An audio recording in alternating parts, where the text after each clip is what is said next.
Hi, this is Dr. Karen Becker, and today we're going to discuss the difference between vomiting and regurgitating.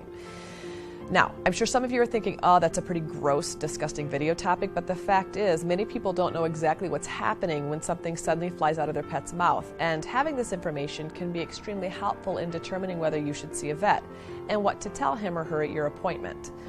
Since your dog or cat isn't apt to vomit or regurgitate on cue at the vet's office, knowing which he was doing before you get there is beneficial in diagnosing the problem. Also, if you can manage it, taking a video of your pet during one of his episodes and taking it with you to your vet appointment can be really beneficial. It may seem strange, but it can actually help your vet arrive at a definitive diagnosis in much less time than it might otherwise take.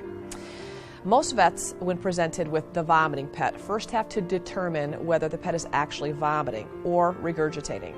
Deciding which it is very important because the problems have different causes and, of course, different treatments.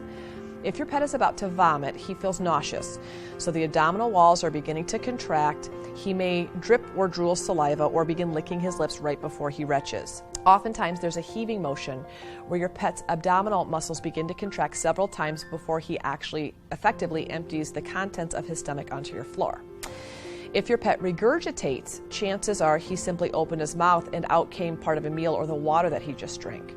There's usually no warning with regurgitation for him or you. It's passive, whereas the act of vomiting is an active process.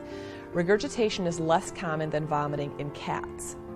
Contrary to what many pet owners believe, the timing of a meal of an episode of vomiting or regurgitation isn't an indicator of what is happening, nor is it whether the food looks digested or undigested. These things don't make much of a difference when you're trying to decide which of the two problems your dog or cat is having. What lands on your floor, or hopefully right outside your front door if you're lucky, is either vomitus or regurgitus, and believe it or not, yes, those are actually words. When a pet vomits, the stuff she brings up comes from her stomach and sometimes the first part of her small intestine.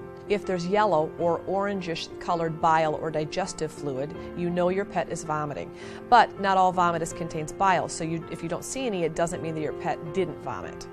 Regurgitus, on the other hand, reappears from either the esophagus or the pharynx, which is the back of the throat, which is why sometimes it's shaped like a tube. It's typically a mixture of food, saliva, and sometimes mucus, but not bile. A third variety of this lovely subject matter is when a dog or cat expectorates.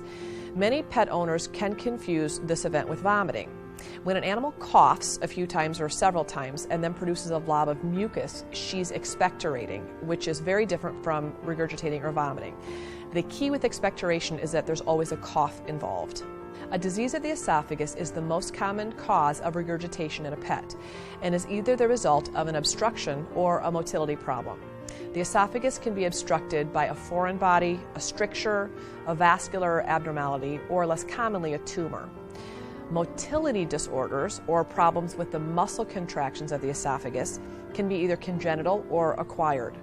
An acquired motility disorder can be caused by esophagitis, which is inflammation of the esophagus, hypoadrenocorticism, which is the fancy name for Addison's disease, lead toxicity, organophosphate toxicity, myasthenia gravis, which is a neuromuscular disorder, and possibly hypothyroidism.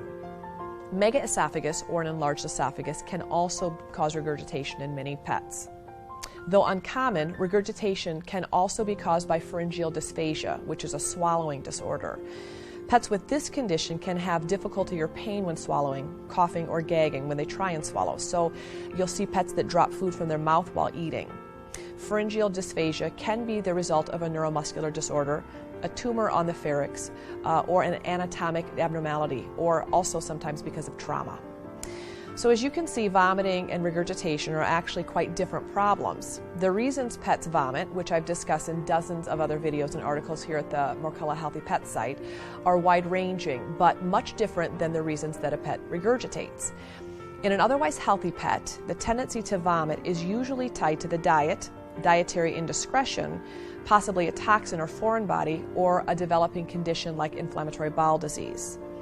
Regurgitation happens for reasons unrelated to the diet or the health of the lower GI tract, so a diagnosis and treatment of the problem are quite different as well.